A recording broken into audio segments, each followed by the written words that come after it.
to us tonight. ẹ bá wa sọ̀rọ̀ ní ìrọ̀lẹ́ yìí. Direct our soul and our spirit. ẹ darí ẹ̀mí àti ọkàn wa. According to the words of the Lord Jesus Christ himself, Gẹ́gẹ́ let bí ọ̀rọ̀- us understand. gẹ́gẹ́ bí ọ̀rọ̀ Jésù fúnra rẹ̀ ẹ fi òye ọ̀rọ̀ náà yé wa. Amen. If we understand, tẹ́ bá yé wa it will bring forth fruit unto righteousness. á mú èso jáde fún òdodo. We cannot help ourselves, that's why we are here. a lè ran ara wa lọ́wọ́ ìdí tá a fi wà níbí nìyí. Holy Spirit, come and teach us. ẹ wá kọ́ wa. In Jesus' name we pray. ní òwe Of the net. àwọn. Let's quickly read before we begin to go through the lecture itself. That's Okay. Mark verse 47 to 50. The parable of the net. ìwé Mátí orí kẹtàlá ẹsẹ̀ ìkẹtàdínláàdọ́ta sí ẹsẹ̀ àádọ́ta òwe àwọn. àti pẹ̀lú again ìjọba ọ̀run sì dàbí àwọn tí a sọ sínú òkun. The kingdom of heaven is like a dragnet which was cast into the sea. Take Joseph. it again in English. Again, the kingdom of heaven is like a dragnet which was cast into the sea. You are reading. tí ó sì kó onírúurú ohun gbogbo. And gathered in fish of every sort. nígbà tí ó kún èyí tí wọ́n fà sókè wọ́n jókòó wọ́n sì kó èyí tí ó dára It sínú was full. Men dragged it up on the beach and sat down and sorted out the good fish into baskets, but the worthless ones they threw away. gẹ́gẹ́ bẹ́ẹ̀ ni yóò sì rí nígbẹ̀yìn ayé. So it will be at the close and consummation of the age. àwọn áńgẹ́lì yóò jáde wá wọ́n ya àwọn ènìyàn búburú kúrò nínú àwọn olóòótọ́. The angels will go forth and separate the wicked from the righteous, those who are upright and in right standing with God. wọ́n sì sọ wọ́n sínú iná ìléru níbẹ̀ ni ẹkún ohun ìpayín kẹ̀kẹ́ yóò gbé wà. And cast them, the wicked, into the furnace of fire. They will be weeping and wailing and grinding of teeth. This parable is similar to that of the tears of the field. òwe yìí dàbí òwe èpò nínú oko. There, that is, in the parable of the tears of the field, Satan was the acting agent. nínú òwe yẹn ìyẹn òwe ti èpò Sátánì ni ó ṣe takuntakun. Here, in the parable of this dragnet, is a mixture of every kind. ṣùgbọ́n nínú eléyìí ìyẹn òwe ti àwọn ó jẹ́ àdàlù onírúurú.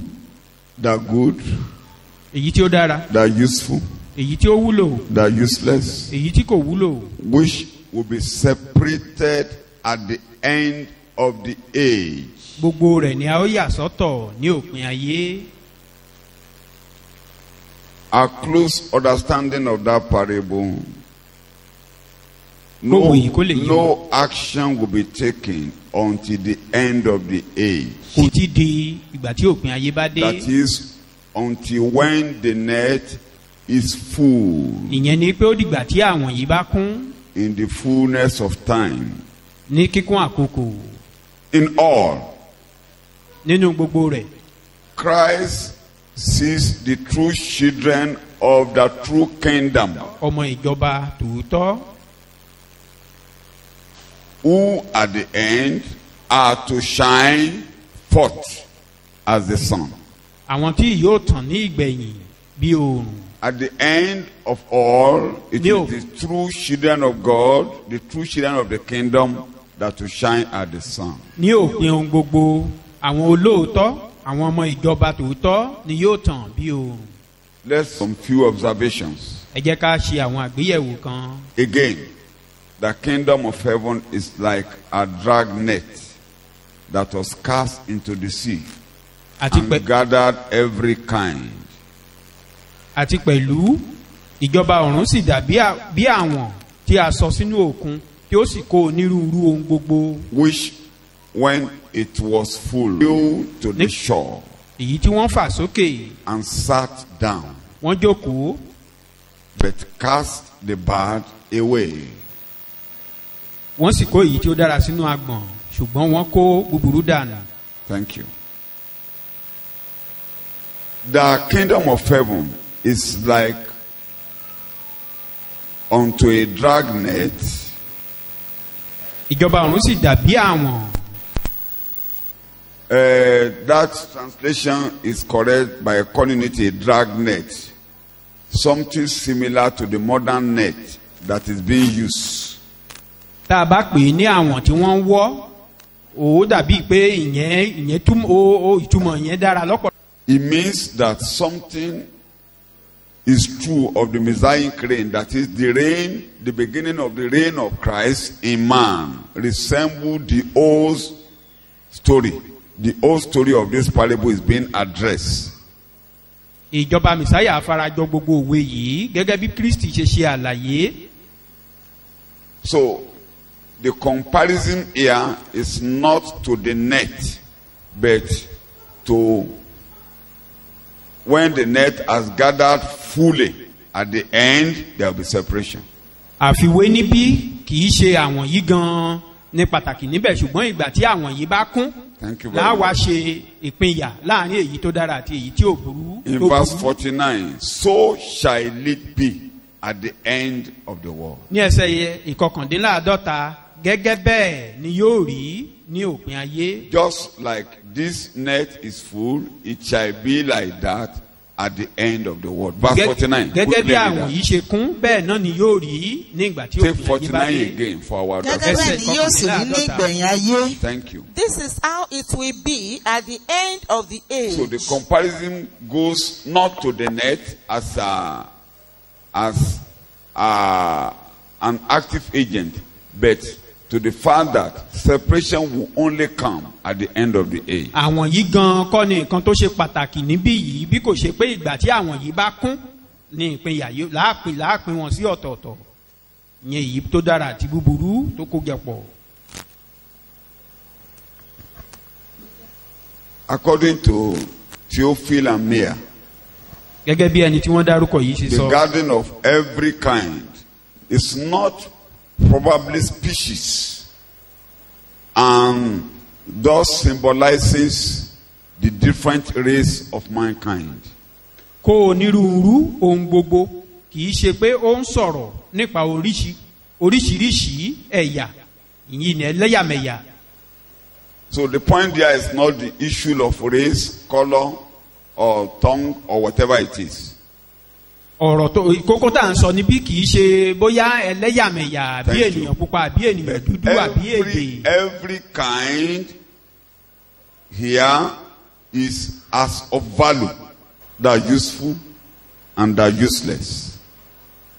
oríṣiríṣi tó ń sọ níbí ó ń sọ̀rọ̀ nípa èyí tí ó wúlò àti èyí tí kò wúlò búburú èyí tí ó bàjẹ́. The bad, the spoiled,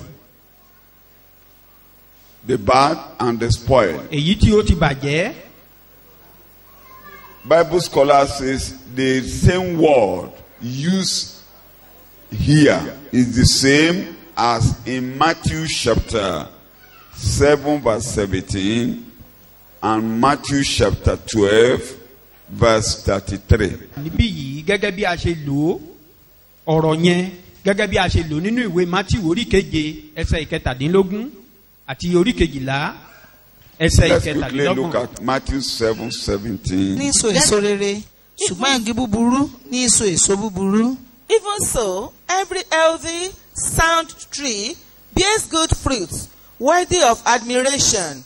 But the sickly, decaying, worthless tree bears bad and worthless fruit.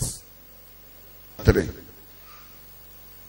orí kejìlá ẹsẹ̀ ìkẹtàlélọ́gbọ̀n. sọ igi di rere èso rẹ̀ á sì di rere di búburú nítorí nípa èso ni a fi ń mọ igi. So the language used in expressing both bad tree or evil tree there is the same language used at the bad ones gathered at the end of the day, èdè kan náà at the end of the age. tí wọ́n lò fún igi búburú nínú bí yìí irú èdè yìí kan náà ni wọ́n lò fún àwọn ènìyàn búburú tí wọ́n pín níyà ní òpin ayé yìí. So all we are trying to say there is that it's not the issue of tribe. ohun tí à ń gbìyànjú láti sọ níbí ni pé kì í ṣe ọ̀rọ̀ ẹlẹ́yàmẹ̀yà. Thank you very much. 2. kejì, We have emphasized an important fact when we were talking of the parable of the tears of the field. That important fact is also true in this parable. What's that fact? a ti tẹnumọ́ kókó kan tó ṣe pàtàkì nígbà tá à ń sọ̀rọ̀ nípa èpò. kókó yìí náà ó tún ṣe pàtàkì níbí. In the parable of the tears, nínú ti òwe ti èpò. the field is the world, oko ni ayé. and not the field is the church. The pé net, ìjọ níbí yìí náà.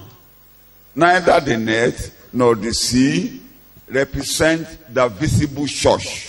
kì í ṣe àwọn àbí omi ńlá inú omi ńlá tá a jù sí ló dípò ìjọ níbí yìí. Because God will not gather evil and good in his church. torí ọlọ́run ò ní kó búburú àti There rere jọ are sínú people ìjọ. in the church who are not real believers, bó tilẹ̀ jẹ́ pé a rí àwọn ènìyàn mìíràn tí wọn kì í ṣe onígbàgbọ́ tòótọ́ nínú ìjọ o.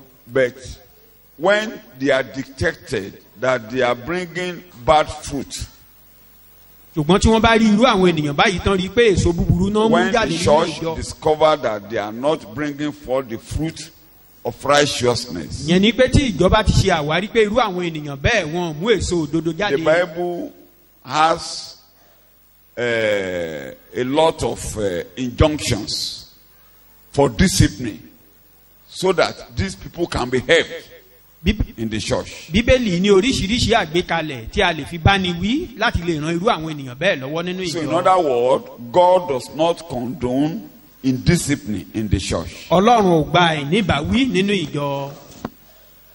So there are suspension, there are even excommunication until the repentance, until the person turn in the church. a lè dá ènìyàn dúró nínú ìjọ àbí kọ́ má tilẹ̀ bá sọ̀rọ̀ kankan títí tá a fi di pé ó yí padà nínú sí Bẹ́ẹ̀. láti máa ṣe rere. God does not intend, or Christ does not intend, that we should just leave evil people to be going along with those who are born again in the church. ṣùgbọ́n jésù ò ní lọ́kàn yìí pé kákọ̀ fi àwọn ènìyàn búburú àbí àwọn aláìgbàgbọ́ kákọ̀ fi wọ́n sílẹ̀ bẹ́ẹ̀ kán máa Just gbàgbà as pẹ̀lú he said when we were onígbàgbọ́ nínú treating ìjọ. the tears of the field, the same thing is true of the parable of the net.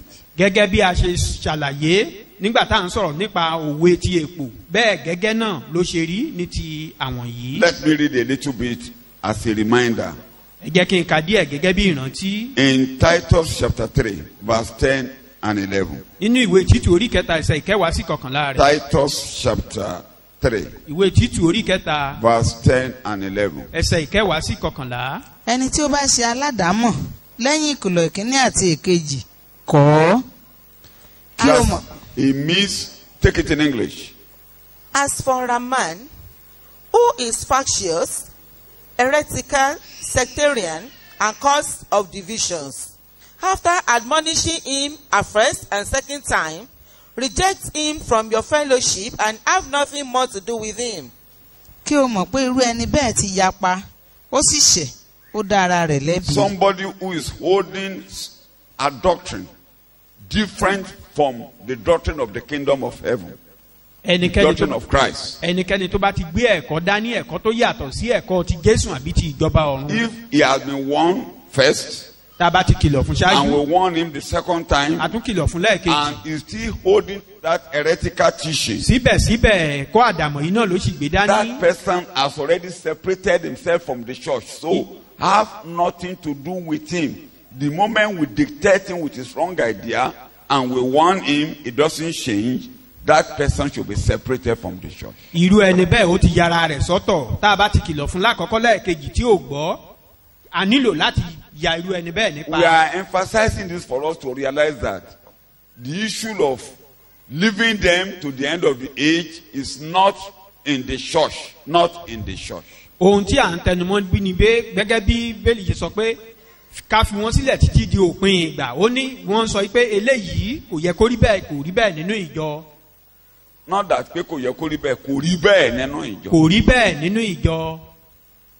So Christ, the Bible has put in so many things, even from the word of Christ himself. Matthew chapter 8, verse 18, verse 17. Let's go nínú ìwé back. Mátíù orí kẹjọ ẹsẹ̀ Matthew ìkẹtàdínlógún 18, verse 17. orí kejìdínlógún ẹsẹ̀ Let's hear from ìkẹtàdínlógún the horse's Jésù fúnra mouth. rẹ̀ ní àgbékalẹ̀ níbẹ̀. bí ó bá sì kọ̀ láti gbọ́ wọn wí fún ìjọ ènìyàn Ọlọ́run sí ọ bí ó bá sì agbowó òde. For If he pays no clearer attention, understanding, you can read from verse 15. pẹ̀lúpẹ̀lú bí arákùnrin rẹ̀ bá ṣẹ̀ ọ́ lọ sọ ẹ̀ṣẹ̀ rẹ̀ fún un ti ìwọ tirẹ̀ méjèèjì bí ó bá gbọ́ tirẹ̀ ìwọ mú arákùnrin rẹ̀ bọ̀ sípò. Take it in English. if your brother wrongs you, go and show him his fault between you and him privately. If he listens to you, you have won back your brother. Do we get that? tí ó lè yé Between wa. you and a brother, if your brother offends you, or you have something against your brother, Pé tí against arákùnrin- a Christian believer, pé tí arákùnrin rẹ̀ bá ṣẹ̀ ọ́ àbí tó ní kinní kan sí arákùnrin onígbàgbọ́ bíi go tirẹ̀ and meet him privately lọ bá ní ìkọ̀kọ̀ and appeal to him privately. kó o tọrọ ìdáríjì lọ́dọ̀ The rẹ̀ issue níkọ̀kọ̀. there is an appeal for reconciliation, not meeting him to accuse or to fight him. You go there to settle matters so that things can be reconciled. You are appealing for reconciliation. ohun tí à ń sọ níbí ni pé bíbá tó ní ká lọ bá níbí kì í ṣe pé ká lọ máa fẹ̀sùn kàn án àbí ká lọ máa gbójú ìjà níbẹ̀ ṣùgbọ́n ká lọ bá ká bẹ̀bẹ̀ ká lè mú ìrẹ́pọ̀ padà sáyé rẹ̀. If you are able to do that, tó bá lè ṣe you have léyìí won him. ìyẹn ni pé o ti kìlọ̀ fún. You have gained him. You Ó ti jèrè didn't rẹ̀. allow him to go outside the doctrines of Christ. ó ti Go jèrè outside rẹ̀ fellowship. ìyẹn ni pé o fún láàyè láti jáde kúrò nínú ẹ̀kọ́. If you appeal and he didn't heed your appeal, ṣùgbọ́n tó o bá wá bẹ̀ẹ́ tó o what rọ̀ does, tí o what wá does fara Christ mọ́ ohun say? tí o What tó does he sọ. say? You are reading the Bible. ṣùgbọ́n bí kò bá gbọ́ tirẹ̀ nígbà náà ni kí ìwọ kí ó mú ẹnìkan tàbí méjì pẹ̀lú ara rẹ̀ kí gbogbo ọ̀rọ̀ lé ẹnu ẹlẹ́rìí méjì tàbí mẹ́ta bá lè fi ìdí múlẹ̀. Here, you are not to report a brother or a sister to the leadership of the church first. Neither are you to gossip or to report him to another brother or to tell another brother or another sister what that person has done to you. níbí yìí wọn fààyè rẹ̀ sílẹ̀ yìí pé kí arákùnrin kó lọ fi ẹjọ́ arákùnrin rẹ̀ sun adarí nínú ìjọ àbí pé kó lọ máa sọ̀rọ̀ ẹ̀yìn nípa rẹ̀ àbí kó lọ fẹjọ́ rẹ̀ sun arákùnrin mìíràn níta. First, meet him, àkọ́kọ́ ni pé lọ bá irú ẹni bẹ́ẹ̀ appeal, and try to make peace. Let there be peace. gbìyànjú kó jẹ́ kí àlàáfíà jọba láàrin ẹ̀yin méjèèjì. You are not going to justify yourself as king. kì í ṣe pé kó máa dára rẹ̀ láre o gẹ́gẹ́ bí ọba. How there will be good fellowship, things will go as it was, ṣùgbọ́n bí ìrẹ́pọ̀ á ṣe padà sí ààyè tó wà tẹ́lẹ̀tẹ́lẹ̀ so that your prayers will not be hindered, kí àdúrà wa kó má bàa ní so that there will be no room for bitterness, kò ní sí ààyè fún there ìkorò will be no room for malice. kó má bàa sí ààyè fún odì yíyàn. If you are not able to win him tó o bá wá lórí ọ̀fẹ́ àti jèrè ọkàn rẹ̀ padà. by appealing and warning and trying to bring him to fellowship, nípa bíbẹ̀ nípa pípàrọ̀ wá sí. report the matter to one or two other brothers. o wá ní láti lè Or sister. fẹjọ́ sun arákùnrin kan àbí méjì àbí arábìnrin. So when the two of them are coming, táwọn méjèèjì bá wá ń they bọ̀. are not coming to judge. wọn kì í ṣe pé wọ́n They bọ̀ are láti wá coming dájọ́ to o. appeal to the offended party. wọ́n ń bọ̀ láti wá bẹ̀bẹ̀ fún ẹni tó tá a ṣẹ̀. They are coming to make peace. wọ́n ń bọ̀ láti mú kí They are àlàáfíà kó coming wà. to make reconciliation. wọ́n ń bọ̀ láti mú ìrẹ́pọ̀ padà. If the aggrieved person now does not listen to those two people, ẹni tó ń bínú yìí tí ò bá wá farabalẹ̀ fún àwọn méjì tó wá báyìí. the Bible now goes further. What does it say? ìbéèlì wá tẹ̀síwájú. You are reading. bí ó bá sì kọ̀ láti gbọ́ wọn wí fún ìjọ ènìyàn Ọlọ́run. Bí ó bá sì kọ̀ láti gbọ́ ti ìjọ ènìyàn Ọlọ́run, jẹ́ kó dàbí kèfèrí sí ọ àti agbowó òde. The next stage is the leadership of the church. ìgbésẹ̀ tó kàn ní àwọn alàgbà nínú The ìjọ. leadership of the church now can now bring maybe the disciplinary committee wọ́n wá lè gbé àwọn or ìgbìmọ̀ possibly tó a lè bá ní committee wí of leaders àbí àwọn to alàgbà come and appeal to the aggrieved person to make peace. kan tó ń bá wọn bẹ irú ẹni bẹ́ẹ̀ àbí kàlàáfíà kó lè jọba. If that person now say all the church should shut up and don't meddle into their matter, tí ẹni yìí bá wá sọ pé kí àwọn alàgbà gbẹ́nu wọn sọ̀hún àbí pé kán má dá sí i. the Bible says that person, Jesus said that person has already declared himself unworthy of the church and Yes. should be rejected. Jésù ní ẹni yìí ó ti mọ̀ọ́mọ̀ yọ ara rẹ̀ kò ká ara rẹ̀ sí ara ìjọ mọ́ pé kí ìjọ náà kàn sì kọ̀. The church is not important to him or her. ìjọ ò ṣe pàtàkì sí irú ẹni bẹ́ẹ̀. So that person cannot even learn in the church again. irú ẹni bẹ́ẹ̀ gan kò lè He kẹ́kọ̀ọ́ mọ́ cannot nínú be ìjọ. happy in the church again. inú rẹ̀ ò lè dùn He nínú ìjọ cannot mọ́. have joy in the church kò again. lè láyọ̀ nínú ìjọ So mọ́. let him be outside the church as an unbeliever. kó kúkú wà níta gẹ́gẹ́ bí aláìgbàgbọ́. Can we get the message? ṣé ohun tí à ń sọ níbí yé Do wa. we get the message? So that is if you dictate. pé tí a in bá the rí church. irú ẹnìkan bẹ́ẹ̀ nínú ìjọ. Let's go a little bit further. In Romans chapter 16, ìwé róòmù orí kẹrìndínlógún verse 17. Let's ẹsẹ̀ hear ìkẹtàdínlógún. what Brother Paul says in writing to the Romans. Ará, Yes. èmi sì bẹ̀ yín, ẹ máa ṣọ́ àwọn tí ń ṣe ìyapa àti àwọn tí ń mú ìkọ̀sẹ̀ wá lòdì sí ẹ̀kọ́ tí ẹ̀yin kọ́, ẹ sì kúrò ní ìsọ̀ wọn. In English. I appeal to you, brethren, to be on your guard concerning those who create dissensions and difficulties and cause divisions in opposition to the doctrine, the teaching which you have been taught. People will always arise in the church àwọn ènìyàn to máa make dìde nínú others ìjọ to stumble through lecture. láti mú kí àwọn mìíràn kọsẹ̀ nípasẹ̀ People ẹ̀kọ́ mìíràn. listen to me ẹ very tẹ́tí sí well. mi o. People who have different ideas àwọn tó from ní the ohun common mìíràn lọ́kàn goal of the church. yàtọ̀ sí àgbékalẹ̀ tìjọ. And they will be teaching others wọ́n á sì máa kọ́ àwọn ẹlòmíràn to carry out their hidden agenda in the church. láti lè máa mú For nǹkan instance, tí wọ́n ní pamọ́ lọ́kàn yìí láti lè mú hàn síta. The church has a doctrine of marriage. gẹ́gẹ́ bí àpẹẹrẹ ìjọ ní àgbékalẹ̀ lórí ètò ìgbéyàwó. How used to get married. bí ọ̀dọ́ ṣe gbọ́dọ̀ ṣègbéyàwó. And if some other people now have different ideas from the common goal of the church, tí àwọn mìíràn bá wá wà tán ní àgbékalẹ̀ mìíràn tó. they are imparting that lecture to others. tá a wá ṣàkíyèsí pé ẹ̀kọ́ yìí wọ́n ti ń pín fún àwọn ẹlòmíràn And nínú we ìjọ. want them and they don't receive. They should be rejected. a wá kìlọ̀ fún wọn ṣùgbọ́n wọn ò gbọ́ àkọrú àwọn ẹni bẹ́ẹ̀. Some through their actions, nípa through ìgbésẹ̀ their wọn words, nípa ọ̀rọ̀ wọn. they are encouraging others to go against what the church stands for. wọ́n fẹ́ kí àwọn mìíràn kan máa ṣe lòdì sí ohun tí ìjọ gbé kalẹ̀.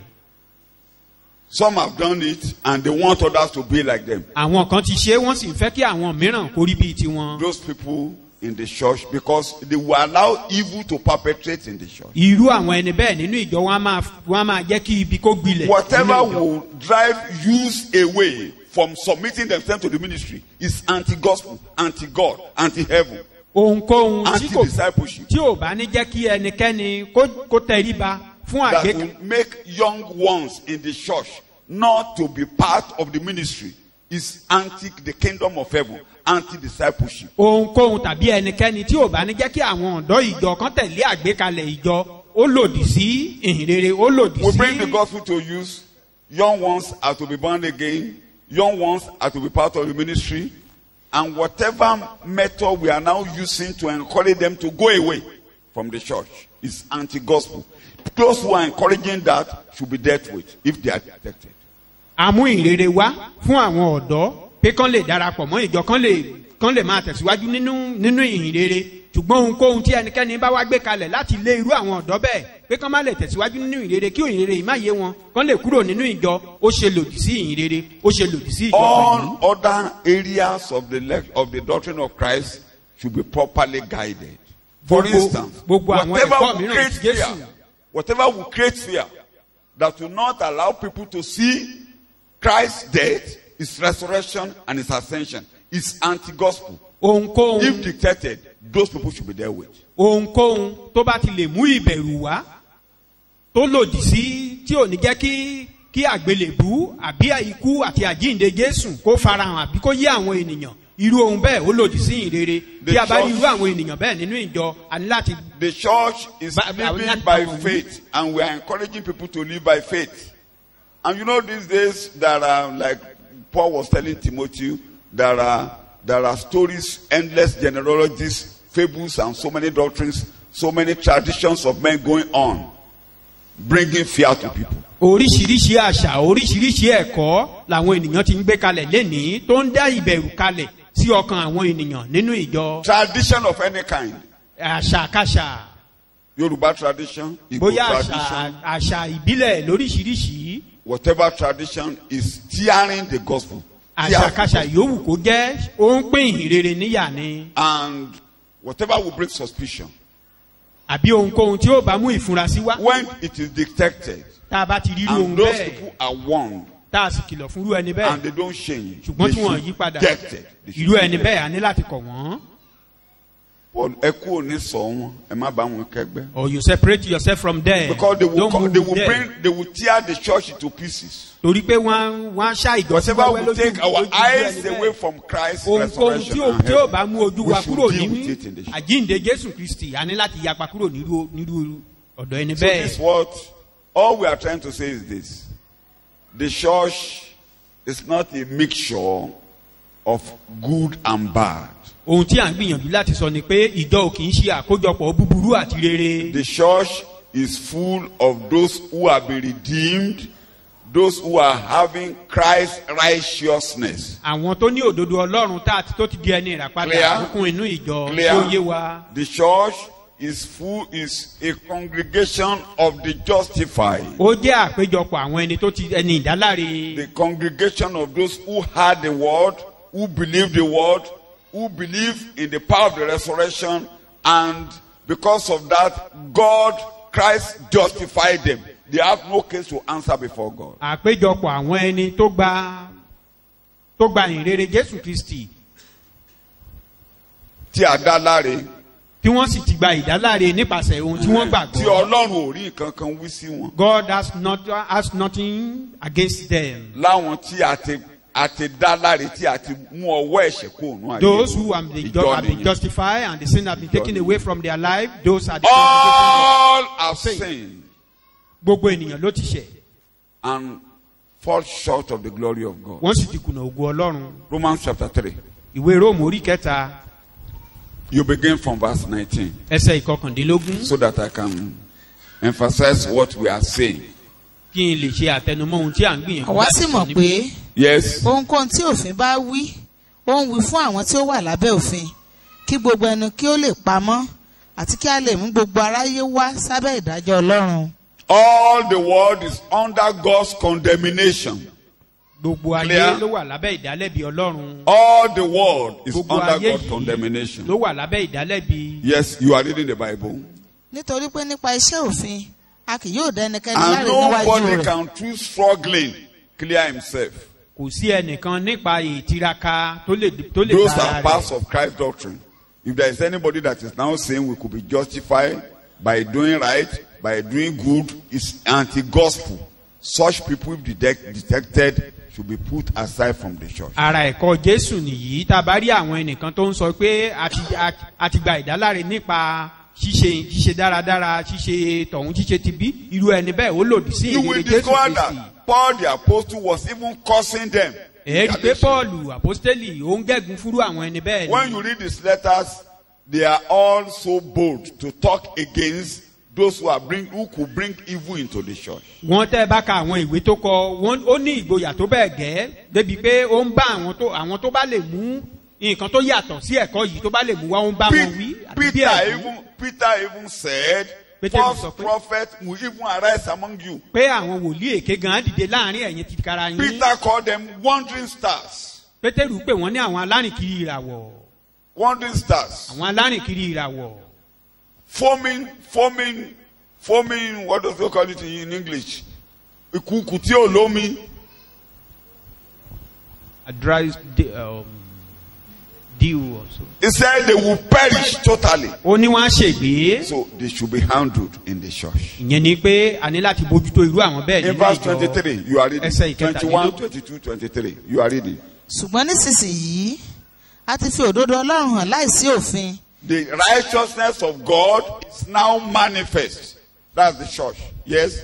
tí a ń jẹ́rìí sí nípa òfin àti Yes. nípa àwọn wòlíì. Yes. àní òdodo ọlọ́run nípa ìgbàgbọ́ nínú Jésù Kristi. Those who believe in Christ will be made righteous. They will be declared. Reading it in English. Read it in English. Read it in English. But now the righteousness of God has been revealed independently and altogether apart from the law, although actually it is attested by the law and the prophets, namely the righteousness of God, which comes by believing with personal trust and confident reliance on Jesus Christ, the Messiah, and it is meant for all who believe. For All. Gbogbo Jew, Gentile, black, and everybody who àti Júù believes. àti kèfèrí dúdú funfun. For there is no distinction, since all have sinned. No distinction. Kò sí ẹlẹ́yàmẹ̀yà We níbẹ̀. emphasize that it's not the issue of race because there are some Àǹtẹnumọ́ pé people kìí ṣe who are ẹlẹ́yàmẹ̀yà. believe that there are some good race, some better race. Torí No, àwọn no, kan no, máa ń no, gbàgbọ́ no. pé àwọn ẹ̀yà kan dáa àwọn kan. All are condemned before God. Gbogbo wọn pátá And láti dálẹ̀ all níwájú are Ọlọ́run. justified freely when they come to Christ. Gbogbo wọn ló All. sì lásìn dáláre lọ́fẹ̀ẹ́ tán bá ti lè wá síwájú Jésù. So the church is a congregation of the justified. Ìjọ ó jẹ́ àpéjọpọ̀ The àwọn ẹni tí a congregation dáláre. of the righteous. Àpéjọpọ̀ àwọn What do I call olódodo. it? Say it loud. Àpéjọpọ̀ àwọn The olódodo. righteous. Congregation of the righteous. Ew. Congregation of the righteous. Congregation of those who has no case to answer before God. Àpéjọpọ̀ àwọn ẹni tí ò lẹ́jọ́ jẹ́ níwájú That's Ọlọ́run. the church. Ìjọ nìyẹn. Those who believe in Christ. Àwọn tó gba Jésù gbọ́. You are reading. You are reading from verse 23. Yes. gbogbo ènìyàn ló sáà ti ṣẹ̀. All have sinned. All. Tí wọ́n sì- White, black, pygmies, Gbogbo ènìyàn yellow. ni ó ti ṣẹ̀. All Dúdú have àti sinned. funfun. All have sinned. Gbogbo ènìyàn ni ó ti ṣẹ̀. And they have lost God's glory. tí wọ́n sì kùnà ògo Ọlọ́run. You are reading it in English. Since all have sinned and are falling short of the honor and glory which God bestows and receives. Which God bestows. The honor and the glory which God bestows. You are reading. All are justified and made upright and in right standing with Thank God. you. All are justified. All who believe Gbogbo- have a right standing. Gbogbo àwọn tó gbàgbọ́ They are dáláre. discharged and acquitted Pé before God. wọn ní ẹjọ́ They have kankan jẹ́ no níwájú case to Ọlọ́run. answer before God. Wọn ẹjọ́ jẹ́ níwájú All. Ọlọ́run. Gbogbo That's the àwọn tí a church. ti dáláre ìjọ nìyí. Is it àwọn ẹni clear tí a to ń us? dá láre lọ́fẹ̀ẹ́ nípa oore ọ̀fẹ́ rẹ̀ Freely. nípa ìdáǹdè tí ó wà nínú Kristi Jésù. You are reading it in English. Yes. Freely and graciously by his grace, his unmerited favor and mercy through the redemption which is provided in Christ Jesus. You understand the word redemption. You are, that Ìdè is, ìràpadà you have been eléyìí wá. bought. I said it last week. You have been bought in the market. Pé a ti rà wá You have been nínú ọjà. taken out of the A sì market. ti mú wa kúrò And you nínú are ọjà. delivered. That's the church. A ti dòmìnira ìjọ nìyí. Those who are no longer in the market. Àwọn tí ò sí nínú ọjà That's the mọ́. church. Ìjọ nìyẹn. Is it clear to us? Ṣé ó yé So, wa? I'm only emphasizing the point. Very, very important. The Mo kàn church tẹnumọ́ kókó is kan. not a mixture of good and evil. Pé Clear. ìjọ ò kì í ṣe àdàlúdàpọ̀ búburú àti rere. It's not a mixture of good and bad. Kì í ṣe àdàlú búburú àti rere. Clear to us? Ṣé ó yé wa? Those who are called the church are justified. Àwọn tí a They kì are í jọ righteous. ẹni ìdáláre They are àwọn olódodo. like Christ in this world. Wọ́n dàbí Jésù Kristì nínú ayé eléyìí. They are not condemned. Wọn kì í ṣe ẹni ìdálẹ́bi. Clear? Ṣé ó yé wa? Ẹ gbà bẹ́ẹ̀. You don't believe that. Ẹ o. ṣé o gbà bẹ́ẹ̀? Do you believe it? Diwọ́ ẹni tó wà lọ́dọ̀ ẹ mú. Hold the hand of the You are person beside righteous. you. Pé olódodo ni You ọ́. are justified. A ti dá ọ You are no láre. longer condemned. A dá ọ lẹ́bi You have mọ́. no case to answer. O lẹ́jọ́ You kankan have jẹ́. nothing to answer before God. O lẹ́jọ́ jẹ́ níwájú You Ọlọ́run. are righteous. Olódodo ni You are ọ́. like Christ in this O world. dàbí Jésù nínú ayé níbí. Raise your hands and say, God, take the glory for that. Take the glory for Pé that. Jésù You are good fún for eléyìí pé o dára. Thank you. We bless you, O O ṣé God. o, a yìn ọ́ o. We are completely free. A dòmìnira Free. pátápátá. Mo We dòmìnira are no longer in the pátápátá. market. Mi ò sí nínú ọjà We are no mọ́. longer in the market. Mi ò sí nínú ọjà mọ́. Nothing, no more for sale. We are no more for Mi ò sale. kì í ṣe fún títà mọ́. Completely delivered. Mo ti dòmìnira Brought out pátápátá. of the realm of darkness. A ti mú mi kúrò nínú òkùnkùn. Amen. Àmín. Is it clear to us? When we now discover in the church, somebody now is not living according to the calling we are called. Tá a bá wá rí ẹnìkan nínú We ìjọ are now called holy brethren. tí ò hùwà bí àgbékalẹ̀ ìjọ Holy gẹ́gẹ́ bí a ṣe brethren. jẹ́ bá a ṣe ń pè wá ní arákùnrin mímọ́ Hebrews àbí ará chapter 3 mímọ́. verse 1. Hébérù Holy orí kẹta ẹsẹ̀ brethren. kìíní, ará Holy mímọ́, brethren. ará mímọ́, Partaker of the heavenly calling. alábàápín ìpè ọ̀run, Holy brethren. ará mímọ́, Partaker of what? Kàbíbélì. Alábàápín ìpè ọ̀run. Nǹkan tí bẹ́ẹ̀ni pè wá nìyẹn. Hébérù orí Hebrews kẹta chapter 3. ẹsẹ̀ ìkíní ẹ̀yin ará mímọ́. Bíbélì lẹ́ ń kà óyá nǹkan tó ń pè wá la gbọ́dọ̀ pera wa. Àbẹ́ ìṣe bẹ́ẹ̀ náà ń pè wá. nítorí náà So then, Yes. ẹ̀yin ará mímọ́ alábàápín ìpè ọ̀run. Kí ni wá o? ará mímọ́, alábàápín O. E o. ará mímọ́, Ti wọ́rẹ̀ mú ẹni tó wà lọ́dọ̀ ẹ pé ará mímọ́. holy E o kí brethren, ni yín o ará holy mímọ́. brethren, Alábàápín kí ni o? partaker of Bó la pè wá sí o? calling to heaven. who share in the heavenly calling? Partakers of the heavenly calling. We are sharing the calling of heaven together. We are partaker of heavenly calling. À ń pín Clear nínú to ìpè us? ọ̀run. Ṣé ó yé wa? Yes. Ṣé ó yé wa? Yes. 2 Peter. Pétérù kejì. Ìjọ ni mò ń sọ fún wa. I'm talking about the Kéjọ church. jọjọ yé wa. For us So to kẹ máa understand dénú what jọ church pé means. èlèṣù kan wà níbí. When Èlèṣù ò you sí see bí now o. in the church that there is a devilish man, 2 none Peter of church chapter in the 1 verse 4. Pétérù kejì. nípa èyí tí ó Orí ti kejì fi ẹsẹ̀ àwọn kẹrin. ìlérí rẹ̀ By means of this, he has bestowed on us his precious Bẹ̀rẹ̀ láti and ẹsẹ̀ kínní kó lè yé wa dáadáa. Símónì pétérù Simon Yes. Peter, ìránṣẹ́ àti àpọ́sítélì jésù kristi a servant and apostle, special messenger of Jesus Christ, sí àwọn tí ó ti gba irú iyebíye ìgbàgbọ́ kan náà pẹ̀lú wa who have received, obtained an equal Ẹgbẹ́ èdè tó lọ. privilege Iyebíye kí ni o? Ìgbàgbọ́. ìgbàgbọ́ like precious faith with ourselves. Precious faith. Iyebíye ìgbàgbọ́. Àbí gbàgbọ́ yóò ní iyebíye lórí. Ó ní o. Kí ló ṣe jẹ́ iyebíye? Èdè kékeré How kan. is it Kí ló ṣe precious? jẹ́ iyebíye? Simple and nínú òdodo ọlọ́run Lọ wa àwọn ka bíbélì lọ mo ti dá mo fẹ́ káwọn ọmọ tó mọ ẹ̀kọ́ kan máa dá mi lóhùn. Ìdí wo ló fi jẹ́ iyebíye? Pétérì òun náà ló lé èdè kan níbi kan lórí kẹ́ni pé ìgbàgbọ́ iye. Kì í ṣe ẹ̀jẹ̀ ewúrẹ́. Kì í ṣe wúrà àti. because you are not Silver and redeemed gold. with gold and silver. Ìgbàgbọ́ iyebíye. Kí ni gbogbo orúkọ rẹ̀ jẹ́? Precious faith. Precious faith. Kí la fi irú ìgbàgbọ́ wo la gbà yí o? Ìgbàgbọ́ Precious iye. faith. A precious faith. Ìjọ nìyẹn. Gbé ló That is kà. the church. Yes. Through the righteousness of our God and Savior Jesus Christ. Yes. kí oore ọ̀fẹ́ àti àlàáfíà kí ó máa bí sí fún yín nínú Máa ìmọ̀ kà lọ ọlọ́run ẹsẹ̀ Grace, God's favor and peace, which Ẹsẹ̀ is kẹrin ni mò perfect ń kà lọ. well-being, Yes. which is perfect well-being, all necessary good, all spiritual prosperity and freedom from fears, agitating passions and moral conflicts be multiplied to you in the full, personal, precise and correct knowledge of God and of Jesus our Lord. Ẹsẹ̀ Bí a- kẹrin. nípa èyí tí ó ti fi àwọn ìlérí rẹ̀ tí ó tóbi púpọ̀ tí ó sì ṣe iyebíye fún wa Gbogbo ohun tó láàánú mi ò fẹ́ fún bá tún mi ò ní parí ẹ̀kọ́ alẹ́ yìí. n tá a jẹ́ nínú Jésù yẹn ìjọ là ń kà That is yín. what we are in Christ. We Tàwa are fún reading wa ní about àwọn church. ìlérí iyebíye. We are now giving our precious. By means of this, Promises. he has bestowed on us his precious and exceedingly great promises. Ìlérí iyebíye tó tóbi lọ́pọ̀lọpọ̀. Great and precious promises. You are reading. pé nípa ìwọ̀n yìí ni kí ẹ̀yin kí ó lè di alábàápín nínú ìwà Ọlọ́run. Nísìnyí ìjọ nìyẹn That is àti church. di alábàápín nínú We are ẹ̀dá now Ọlọ́run. partakers of sharers. the nature of God. God's nature, Ẹ̀dá divine Ọlọ́run. nature. And We are- become sharers, partakers of the divine nature. We are now sharing in the nature of Àti wá God. di alábàápín ẹ̀dá Ọlọ́run. Nature ọ̀tá ló wà nínú ayé wa báyìí o, the nature of Ẹ̀dá God. Ọlọ́run ló wá ń gbé nínú wa nísinsìnyí. Ìjọ nìyẹn.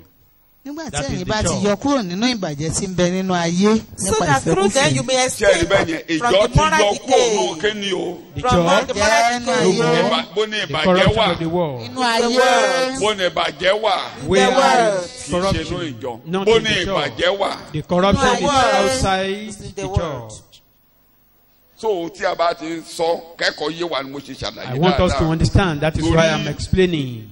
Kí àwọn ọmọ náà tó gbàgbọ́ dáadáa in past Children of generation. God, that 17th believe. century 16th century In ọ̀pọ̀ wọn those ti ṣẹ̀kọ́ days, bẹ́ẹ̀ yìí pé àwọn kan ti ṣẹ̀kọ́ láwọn èèyàn gidi wípé inú ìjọ lè yàn búburú They àti rere preach ti máa wà tí gbogbo àjọjọ máa dàgbà that pọ̀. both good and bad Àwọn yẹn ò people fi will àyè be sílẹ̀ fún growing discipline inú church. in the church. Those So- people they don't give chance Kódà for ìyẹn discipline in the ṣẹlẹ̀ church. tẹ́ bá That- lọ ka ìtàn ìjọ. that Ó happened ṣẹlẹ̀ when you read the lẹ́yìn story of ìgbà the church. Constantine. Ó ṣẹlẹ̀ ibi tí ìjọ ti bẹ̀rẹ̀ sí ń rọrùn lọ́nu yẹn. Tán ti ń kó rúrú rúkọ̀. Ẹ má fọwọ́ kàn wọ́n o. They mingle Ẹ jẹ́ kí wọ́n dàgbà pọ̀. Ẹ jẹ́ kí wọ́n all dàgbà. together. Ẹ má That fọwọ́ kàn wọ́n o. don't touch Ẹ them. jẹ́ kí Let wọ́n them grow dàgbà. together Títí ìjọ fi rọrùn. till the problem enter into the church. Kí tẹ ṣe 16th century títí ìjọ fi rọrùn títí ìjọ fi wọ dákejì sí lọ. Till Tó church fẹ́ máa enter kú into kankan that mọ́ age. Ọlọ́run nìkan ló kú. Everything Tí nearly o bá jẹ́ pé gone. Ọlọ́run tí ò lè fi ayé láìsí ẹlẹ́rìí Not ìjọ for wọ́ God. pátápátá torí ẹ̀kọ́ Church burúkú. would have been pulled down Torí ẹ̀kọ́ totally burúkú ẹ jẹ́ kán because dàgbà pọ̀ ni. of wrong doctrine. That is, we'll be Ẹ going lọ kà together. àtẹ̀jọ́. Go and read the Ẹ story jẹ́ of kán the dàgbà church or pọ̀ the lówó history of the jọ má church. fọwọ́ kàn wọ́n o. Don't touch them. Let Jẹ́ them kán grow ṣe wọ́n together. jọjọ́ kán dàgbà pọ̀ o. Jẹ́ kán dà They kì should í be ṣe growing inú ìjọ together. ni ibi àti rere ti ń dàgbà pọ̀. Not in the church. Kí ni Will mo wí? the evil and good be Ìjọ growing jẹ́ àwùjọ together. àwọn ènìyàn. The church is the congregation of the holy. Àwọn tí a ti yọ kó ní Ọ̀sẹ̀. ìbàjẹ́ Those ayé. that have been removed from the corruption of the world. Àwọn olódodo. The righteous. Mo ti di ẹni rà padà. Ìpàdé jẹ́ ọ̀dàgẹ̀ tán. Àánú rẹ̀ ló fi ra mi padà. Mo dámọ̀ lọ́rùn títí là. Ìràpadà. Ìràpadà. Ẹ̀jẹ̀ rẹ̀ ló ra mi padà.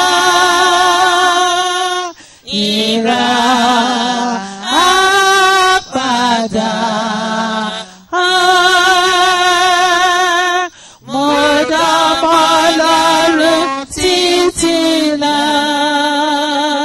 Ẹ jẹ́ kó yé wa o. Let's- Ìgbàgbọ́ iyebíye ni o. Precious faith. So a gbọ́dọ̀ máa tẹnu mọ́ bí ìgbàgbọ́ yẹn ṣe jẹ́ báwọn yẹn ṣe máa rí pé iyebíye We must nìgbàgbọ́. emphasize and let people know So how a lọ precious that síbi faith is. àgbélébù, We will go a to the lọ cross, síbi ikú oró, go to a the lọ síbi source of àjíǹde death kán lè rí and pé the resurrection. iyebíye ní For them to ìgbàgbọ́. Ẹ know bá it's wọnú precious. ìgbàgbọ́. Anyone that enter into the faith, Ẹnìyàn là á dá láre. then it becomes justified. Ìjọ wa jẹ́ ilé ìṣẹ́wà Ọlọ́run. Church is now a bí a beautiful, ṣe ń sábọ̀ yàlàyàlà place of yẹn, God. As we are coming, Ọlọ́run gbà wá bí a ṣe rí. God accept us Bó as ṣe we wá gbà are. wá He yẹn accepted us, tí a ti mú wa kó òun ìbàjẹ́ ayé being yẹn. delivered from the corruption of the world. Àwa bàbá ṣe ń wo Ọlọ́run láìsí As ìbòjú. we are looking at God without veil, Bíi pé nínú àwò. as if in the mirror, A máa pàwọ́dà láti inú ògo dé. being transformed from one glory to another. nìyẹn. That is the church. Ìjọ nìyẹn. A sọ pé ìjọ tẹ̀ bá ti dé lónìí. We are not saying Ní the gbogbo moment you ìgbé join ayé the yìí á church, ṣe. Ṣùgbọ́n lọ́dọ̀ Ọlọ́run ẹ̀ ti mọ́. though in the Àwa presence wa of máa God, you fọwọ́ are rí. totally clean. A máa fọwọ́ lè yín, a máa Then ṣẹ̀kọ́ fún yín. we'll be Tàbá wa rẹ̀ taking ni tí care àwa of ń you ṣẹ̀kọ́ little fún. by little. Nǹkan tí Bíbélì wéré o. So If there ìjọ is jẹ́ anyone now that àwùjọ àwọn onírẹ̀lẹ̀. Kí being ni mo pè? taught, the church is Àwùjọ the àwọn ọmọ congregation of the kéékèèké. humble, the little Àwùjọ àwọn ones, akẹ́kọ̀ọ́. the learners. Bí ẹnikẹ́ni kò bá yí padà. If Ó anyone dàbí ọmọ change kékeré. and Òun become kì like yóò wọ a ìjọba little baby, ọ̀run. A ò ní gbà sínú ìjọ tí ò bá di ọmọdé. such people can never be accepted into the church. Kò If ní you didn't wọnú change ìjọba to become a Kristi. That's baby, Matthew 18. that is, he will Ìyẹn not ò ṣe enter ọ̀run into the náà. Kò ní kingdom wọnú of Christ. ìjọba Kristi. Kò ní wọnú ìjọ. Such people Bí will ò not bá enter into dàbí the ọmọ church. If you kékeré. don't turn to Ó become a gbọ́dọ̀ ṣe baby, é kílẹ̀ mọ́. you must be Kai. that is Tàbí ẹ bá sọ pé, to control "Kai." you Ntọ́mọdé bá gbé or to lọ́wọ́. threaten you. Àbí bẹ́ẹ̀ kọ́, ó lè bú sẹ́rin. Ó yá, drop that. Ó gbé lẹ̀ náà ni. Once you command him, he Very obeys. simple. Ó rọrùn. The people in the church are not the congregation that are incorrigible. No. Àwọn ènìyàn tó wà nínú ìjọ wọn kì í ṣe àwùjọ tí ò ṣe tọ́sọ́nà. Teachable people. Wọ́n ṣe é kọ́. Teachable people. Wọ́n ṣe é kọ́. A for apple. Yes, sir. Nǹkan tẹ́ bá ti wí máa wí tẹ̀lé mi. That's children in the church. Àwọn ọmọ nínú ìjọ nìyí. Àwọn tí etí mi ní ìwọ ti ṣí. My ear have you opened? Ó fún mi ní Those are the children. ahọ́n You gave akẹ́kọ̀ọ́. me a learner's tongue. Ìjọ nìyẹn. Kí ni mo pè? That is the church. Ahọ́n kí ni mo pè? Ìjọ ni. Bí mo ti ṣe bọ́n ṣe ní primary school fún Do wa. Ẹ̀wí as I bí mo do. ti wí. Say what Ìjọ I ni. say. That is the church. Ọkàn ni a fi ń gbàgbọ́ sí. Ẹnu ni a fi ń jẹ́wọ́ Believe sí. through the heart into righteousness. Mo ń ṣàlàyé ìjọ kó yé wa I'm dáadáa. explaining what church is for us to Kó lè understand da church better. what the church is so that bí a ṣe ń kó wa wọlé As àwọn we ọmọ are kéékèèké tó ṣe é kọ́. Coming in are little children bá ti ń kọ́ that ọmọdé are yẹn teachable. tẹ́ ń kọ́ wọn bẹ́ẹ̀ náà máa dà. As we are teaching them, Ṣé they mo will be pé àwọn ọmọ growing. kéékèèké tẹ́ ẹ kó sí skul yẹn. You know those little children? Nǹkan tí in the tíṣà wí làgbà àbí bẹ́ẹ̀ kọ́. What their teacher taught them, Bí the ọ̀nkú best. bá kó wọn ní wrong language. even if their uncle taught Tí them ọ̀nkú bá wrong sọ fún thing. wọn pé it is a going. That- Tó bá délé tó bá fẹ́ yí padà. Uncle said it is a going. Àbí kó o tó yí padà wàhálà gùn o. Before you can correct them, you will Tó o struggle. bá ṣọ́ra wà a bit. lọ́dọ̀ uncle. If you are not careful, Uncle ló you tó will máa tú have to èdè yẹn get pè. to their uncle. It Ìjọ is the nìyẹn. it's Àwọn the uncle akẹ́kọ̀ọ́ that tó wà nínú will ìjọ change nìyẹn. his language. Those are the learners. Tí a bá ti wá rẹ́ nìkẹ́ni If there is tó wá ti anyone di agbéraga. that is now proud, Tí a bá wá kìlọ̀ fún tí ò gbọ́. if we want such A fi person, ọ̀nà ìgboro hàn. then we show him the way to A go. máa kìlọ̀ fún wọn. We will A warn máa them. kìlọ̀ fún wọn. We want So them. ẹni bá ti wá gba ẹ̀mí ti ará ìgboro. Anyone that now Ah, wà á jẹ́ receives kó mọ̀ strange pé spirit, Ìjọ ò rí bí eléyìí we o. will now let him know church is not Ṣé ó like yé wa this. dáadáa? We understand. So ìjọ ò ṣe àwùjọ ẹ jẹ́ Church kí ènìyàn búburú àti ẹni It's rere kó ṣe now kí ni the kó congregation dàgbà. of mixture of Àwọn bad èèyàn and rere ló good. wà nù ṣọ́ọ̀ṣì. Church, Àwọn tó wúlò kì Composed í of ṣàwùjọ good àwọn people. tí ò wú. the useful people, not useless people. Ṣé gbèlì yé mi? Do we understand the Bible? Ẹ lè rẹ́ni tí ò wúlò nínú ìjọ nígbà can't táwọn see àpótélì gbà useless gbogbo anyone wọn in ló the church wúlò in the time of gbogbo the wọn ló ń apostles. pàdé fún àdúrà They were all gbogbo wọn ló ń jáde fún useful. ìwàásù ìrere The need kò for sẹ́ni prayer, tí ò they wúlò go nínú out ìjọ for ìjọ ò evangelism. ṣe àwùjọ àwọn tí kò Church is wúlò. not the congregation of useless Ìjọ people. is disciple church. Ẹ sọ gbogbo èèyàn Church di ọmọ lẹ́yìn. disciple church. That is to turn them all to a disciple. Torí tí mi ò bá lo àwọn èdè yẹn kò ọ̀pọ̀lọpọ̀ I wá don't sí màmá use sọ pé some of ẹ jẹ́ this ká dàgbà language, pọ̀. Ẹ some jẹ́ ká people may be dàgbà saying, let them grow pọ̀. Ẹnikẹ́ni tó bá together. ti gbẹ́kọ̀ yẹn wọnú ìjọ, ó Anyone máa that dàgbà, bring ó máa in dá ìjọ padà sí that ọjọ́ òkùnkùn. doctrine into the church, we return church back to Torí the day àwọn of bó the rọrùn darkness. fún èèyàn láti tẹ̀lé ibi ju It rere is lọ. easy for men to follow evil than good. Mo kúrọ́. Am I lying? Eo. Àpẹẹrẹ búburú ló máa ń wùwá ju We rere. love bad example than good ones. So òun ló fi jẹ́ pé ìjọ gbọ́dọ̀ máa gbẹ́sẹ̀ balẹ̀. That is Tí a bá why ti- church bẹ́ẹ̀ o. must take their Bẹ́ẹ̀ stand. o, bẹ́ẹ̀ o, bẹ́ẹ̀ o. Ah, yes, Bible didn't say yes, sir. this. Yes, sir. Bible didn't say this. Bíbélì- Then yes, we sir. obey. Àwọn ọmọ This ìjọ is what the Bible Ẹni says. bá ti gbà. Those are the church member. Kó lọ sí Anyone kó that lọ disobeyed sí that kó lọ. or didn't want that, Bo ni mo ní kó lọ sí. you show him the way out. ìrìn àjò ọ̀run rẹ o. Yes. This is the journey Yes. to heaven. Yes. Then they obey. Akẹ́kọ̀ọ́. Alana. Kí ni mo pẹ́ yan ọmọ Ọlọ́run? So a jẹ́ kí èdè tí mo lò ayé wa. Àti ìṣe mo kọ́ mo ṣàyè dáadáa nígbà ipò. I explained Ṣùgbọ́n eléyìí tí mi ò tẹnumọ́ nígbà ipò tẹnumọ́ kó lè yé wa dáadáa. I was teaching you the task. So bad and good cannot be allowed to coexist in the church if known and detected. Ibi àti rere a lè fi wọ́n lẹ̀ kán máa dàgbà pọ̀ nínú ìjọ. When we detect evil, we must deal with it. Tá a bá sì ti rí i pé ibi fẹ́ máa dàgbà, a ní láti bójútó.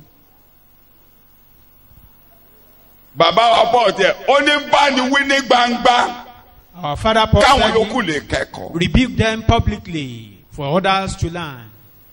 Shout hallelujah. Ẹ kí hallelujah. Ẹ̀kọ́ ló gbé wa ró.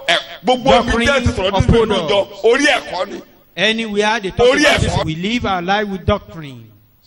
Ayé tó bá ti ń takò ẹ̀kọ́. Any life that is Lẹ́yìn against the ìkìlọ̀ doctrine, kínní, after the first ìkìlọ̀ warning, kejì. second warning, Mọ̀mọ̀ jẹ́ kó dé kẹta o. don't wait. Ó máa till the lọ́mọ third lẹ́yìn o. warning. Ó máa lọ́mọ lẹ́yìn o. He will be gathering people to himself.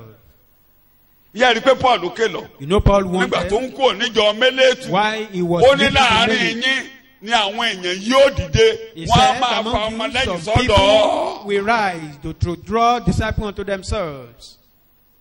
Ẹ rí nígbà tí Diotrephes dìde nínú When ìjọ. Diotrephes arose in the church, Ó or dolúwa mi arose, ọba ògo. he became Ó Lord. lé àwọn èèyàn Ọlọ́run lọ. He was sending Àwọn tó people fẹ́ of gbà God wọ́n away. ń lé wọn lọ. Those who want to believe, Jòhánù he ní was ẹni sending sùn them wo ni mò away. ń bọ̀. John Màá said, dì pẹ̀lú ẹ̀ I tó will bá dé. come and I will deal Màá wá with him dì when I pẹ̀lú ẹ̀ tó come. bá dé. Yẹn ò ṣara wa. Màá dì pẹ̀lú ẹ̀ tó It's bá dé. not part of all. He has been identified. Màá Wọ́n dì ti pẹ̀lú ẹ̀ rí, tó wọ́n bá ti dé. dá mọ̀. So a ò lè ṣaláì lóru wọn nù ṣọ́ọ̀ṣì. We cannot but We have must such deal people with them. in the church. Àwọn Ṣùgbọ́n a ní bàṣẹ. láti bójútóru wọn. They are destroyers. So kì í ṣe pé kájọjọ dàpọ̀. Not that they should be developing Kò or mí. growing together. It doesn't matter, mean, kò it mí. doesn't matter. A máa mú gogoro sí o. Before you know it, church will become pé the tọkùnrin home ló mú gogoro ní or gbogbo alcoholic drink. Àtàrígbó àtẹríkì. Both young and old. Kí ni mo pè? Abẹ́ẹ̀ tí ìrà àwọn arúgbó. Don't you Over see 60, over 70 aged di wọ́n ń one? jò. Ògógóró ni wọ́n di napi.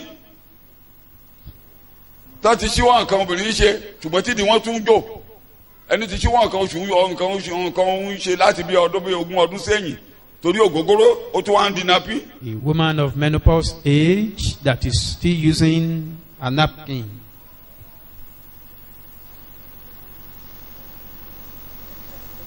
So wọn ò dàgbà pọ̀ o. They are not Ibi growing àṣírí together. ìròyìn dàgbà pọ̀ o. Good and bad cannot develop together. Let me now explain a little bit. There is Yes, a it's simple like illustration that we can use to explain what this parable is actually talking about.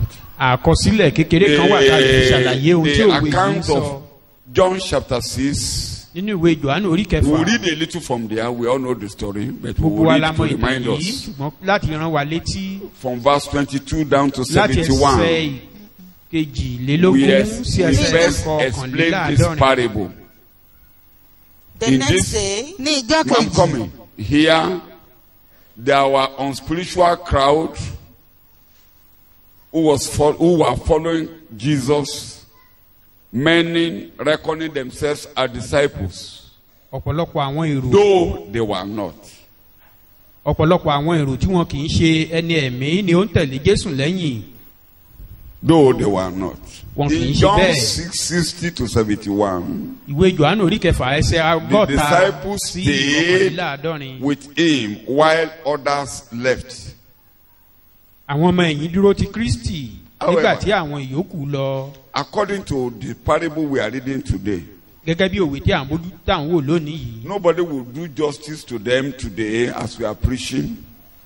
The bad will live in the world during the gradual development of his reign until his second coming. Then the separation and punishment will take place. Àwọn ènìyàn búburú a máa gbé inú ìgbà ìpadàbọ̀ rẹ̀ Going in kejì. the world. Ìyà ó mú ìyapa bá wọn. The crowd is hearing. In the crowd, some will believe and come to the church. ìhìnrere tá à ń wàásù And àwọn the ènìyàn máa church is gbọ́ láàrin wọn. growing. The church Àwọn is in ènìyàn the máa rí midst gbàlà. of the world of evil. Are you listening to me? Wọ́n á máa gbọ́. Wọ́n lè yàṣẹ yàlàyàlà nígbà ìsọjí kàn ṣe yàlàyàlà They may kàn máa come ní during the But crusade. they are not members of the church. Wọn Are kì you í ṣe listening ara to me? ìjọ. The church is living in the world. Ìjọ ń gbé nínú ayé nítòótọ́. Here, John chapter 6, read from verse 60. I won't Yohane go orí into kẹfà, ẹsẹ̀ other- ọgọ́ta. I can't read everything. nítorí náà Yes. nígbà tí ọ̀pọ̀ àwọn ọmọ ẹ̀yìn rẹ̀ gbọ́ èyí When his disciples heard this, wọ́n wí pé ọ̀rọ̀ many of tí ó them said, le li èyí ta ni Wọ́n lè tẹ̀ gbọ́ ẹ́ lẹ́yìn. They were Ohun following tí him. ìdánmọ̀ ọjọ́. They are yet to become the disciple. Ó lé èmi ní àkàrà tí ó ti ọ̀run. Said, I'm the Amen. bread that came down from heaven. Ẹ̀kọ́ yẹn ló ṣe tán. He taught them that Pé ó doctrine. fún wa ní ara rẹ jẹ bí. Will you give us your Bí ẹ flesh bá to jẹ eat? ẹran ara mi If you bẹ́ẹ̀ don't eat bá my mu ẹ̀jẹ̀ mi flesh, you don't ẹ drink ò my níyè blood, you nínú. have no life in you. Bàbá wa jẹ mánà ní aginjù. Our father ate manna in the wilderness. Ó ní kí ló fún bàbá yín ní mánà He jẹ. said, who gave your fathers Bólẹ̀ ti rí à manna? ó lè mi làkàrà tí wọ́n He jẹ said, lọ́jọ́. I am the bread they ate Bí ẹ them. bá jẹ mí ẹ kú. If you don't eat me, you will die. Yéélé o. This is so tough. Ìkànkan náà tẹ́ bá dẹ̀ rí gbogbo crowd tó ń tẹ̀lé Jésù lẹ́yìn ìgbà If tó you ṣe see the mírèkù. crowd that followed Ṣé mọ̀ him, pé 4,000 ló bọ́ ń bẹ̀ yẹn? he fed 4,000 people. Lẹ́yìn ìgbà tó bọ́ 4,000 ni After wọ́n 4,000, ṣáńtà mọ́tò tí wọ́n ń wá He Jésù káàkiri. shatter sheep and vessels, Àwọn looking for him. àwùjọ búrẹ́dì àti bọ́tà. The congregation Kí ni of mo bread pè and wọ́n? butter. Eo. They are the congregation of Ew. bread and butter. Àwọn àwùjọ gúdígúdì. Bí ayé ṣe rí nìyẹn. That is the world. Ṣùgbọ́n nígbà tí ẹ̀kọ́ jáde níbí gbogbo àwọn oníbúrẹ́dì àti bọ́tà kí ló ṣẹlẹ̀ But sí wọn? when he taught them, all those congregation of bread and butter, one after the other, they left. Ẹ̀yin náà ń kọ́ ẹ̀ ní lọ ni. He now faced the rest. Won't you go? Ẹ wá rí bẹ́ẹ̀ pé onígbàgbọ́ ni wọ́n. You will Kẹ́ni now wọ́n. see they are believers. Wọ́n ní, níbo ni àwa ó lọ? Where shall we go? Wọ́n nìkan ló ní ọ̀rọ̀ ìyè nínú. You have a living word with So you. inú ayé níbi tí ìjọ ń gbé. The word where the church Ó dìgbà dwells. tí Jésù bá rí tiẹ̀ nínú ayé Until yẹn. Jesus gets his own, Ìgbà yẹn ni a tó máa ṣe ìdájọ́ ayé. then the judgment of the world will come. Ṣé ó ti yé wa dáadáa? Do we understand? Inú ayé ni ìjọ wà o. The church dwell in the church. Máa ẹ ṣara I mean, ayé. the church dwell in the world, but Mo they láì are ṣe. not. They are not part of the world. Ìrere ń lọ ọnú ayé. The gospel is going to the Ọlọ́run world. á máa rí tiẹ̀. God will be selecting his Àwọn own. tí ò ṣe tiẹ̀ wọ́n wà nú ayé náà. Those who are not his Àjọ máa own, kọ́ wọlé they nínú dwell in the ayé. world. We work together in Ó the dìgbà world tí Jésù bá ṣíwọ́ iṣẹ́. until Àwọn Jesus áńgẹ́lì ló stops. máa work. wá The angels will call nípele ìpele àtúnfìrán wa la wa létí step láti by wá mú step ìyapa wá nígbà to tó bá bring yá. that final separation.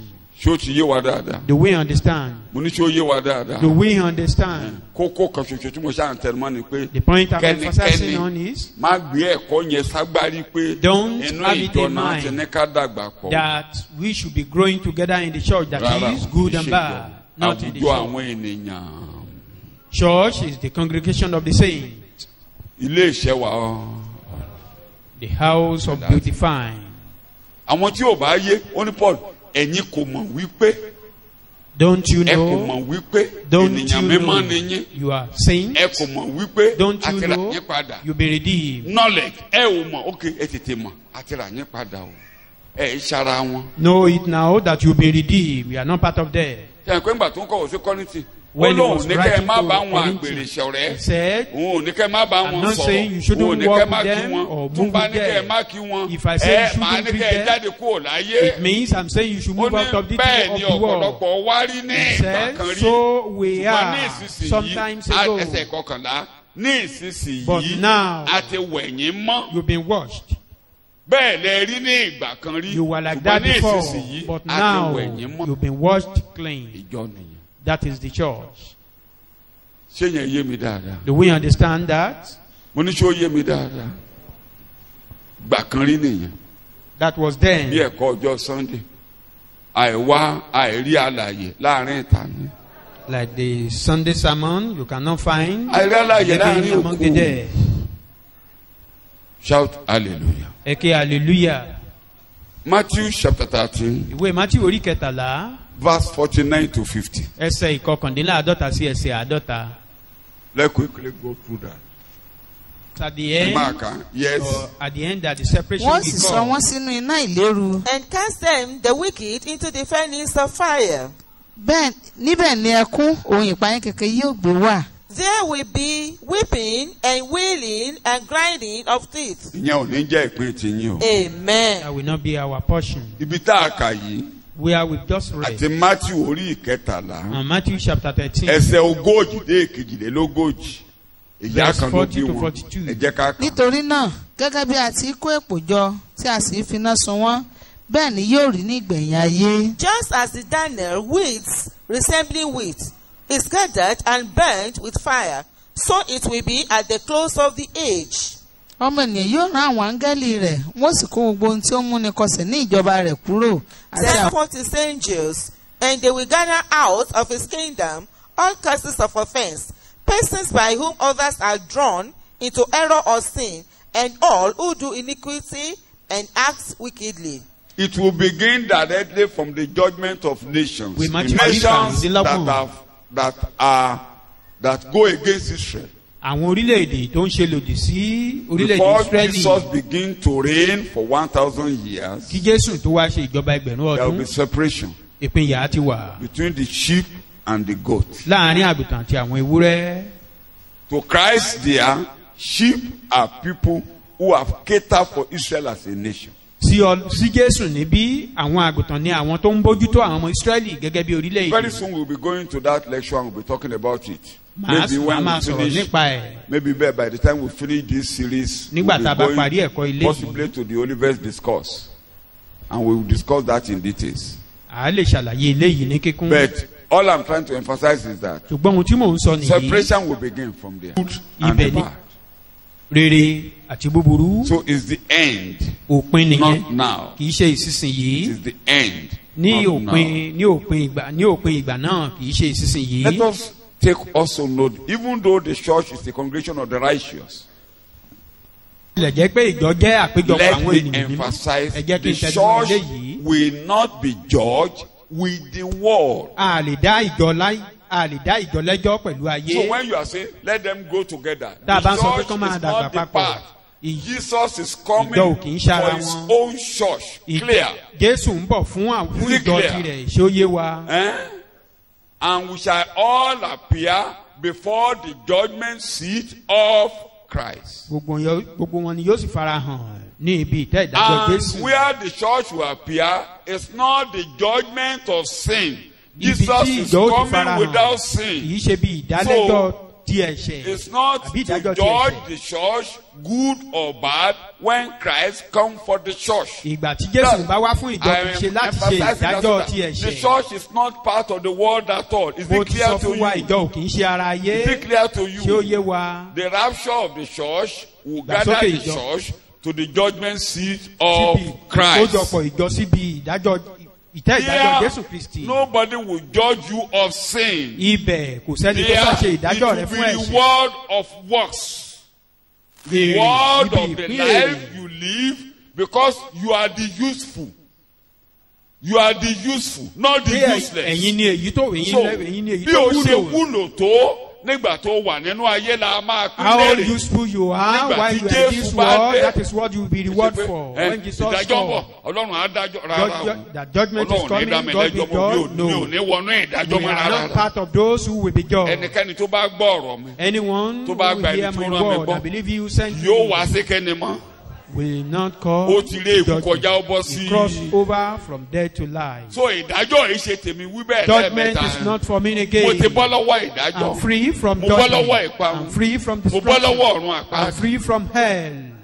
Shout hallelujah. Ṣùgbọ́n báyìí a ti But gbà now, yín là. You be Ẹ̀yin saved. ni iṣẹ́ ọwọ́ rẹ̀ You are his tí a handwork. dá nínú Kristi fún Created iṣẹ́ in rere gbogbo Christ Jesus tí for a ti all yàn good tẹ́lẹ̀. work. A ti Chosen yàn before. àyàn yín tẹ́lẹ̀ fún iṣẹ́ We were not búburú. chosen before for good work, for bad work. Are you listening to me? yíyàn yín nígbà tẹ́ ń bọ̀ ní ayé Our being àyàn chosen yín sí while iṣẹ́ coming to this búburú world, we are not chosen àyàn for yín sí evil work, iṣẹ́ rere but we are chosen for ṣùgbọ́n good nígbà work. tí ẹ̀ tí ì mọ Ọlọ́run But when ẹ̀ ń we ṣe did not iṣẹ́ know búburú God, gbogbo we were doing those ṣùgbọ́n evil nísìnyí ẹ̀ ti things. di mímọ̀ fún But Ọlọ́run now we are being known àti to forí God. ọ̀fẹ́ gbà yín We are being accepted ẹ by wá di grace. iṣẹ́ ọwọ́ rẹ̀ Now we become His nínú Kristi Jésù handwork. àwa dá yín fún iṣẹ́ In rere Christ Jesus, we are being iṣẹ́ rere created yẹn ni for àwa good máa works. pín yín léèrè sí. Those good works is what we be rewarded for. kì í ṣe bí ìtẹ́ ìdájọ́ Kristi náà máa sọ pé ebi ń pa mí kò fún mi lóúnjẹ o. Not in the judgment seat of Christ. Ṣé ẹ ti gbọ́?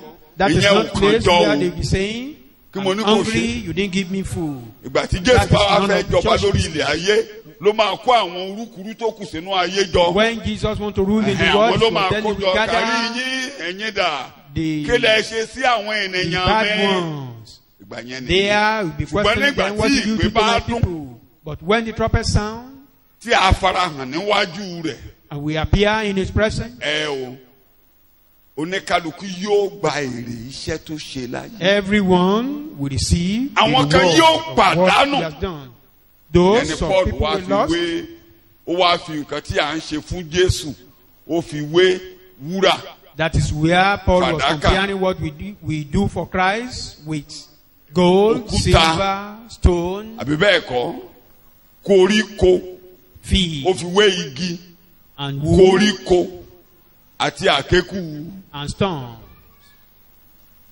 Iṣẹ́ olúkúlùkù ni yóò hàn ọjọ́ This náà one ni yóò fi hàn. work will be revealed. That day will reveal individual's work. Bí iṣẹ́ ẹnikẹ́ni bá dúró If any man Òun yóò walks gbà. stand, he will be rewarded. bí iṣẹ́ ẹnikẹ́ni bá jóná If any kí man's lòun yóò ṣe. work to pàdánù. be bound, Téèyàn bá ṣe fẹ́ koríko If ṣé you love. á dúró àbá jóná. if you do the work of Igi feed, ńkọ́ will it stand Ajona. fire? òkúta What ńkọ́ about á wood? jóná. What about stone? They will all be consumed.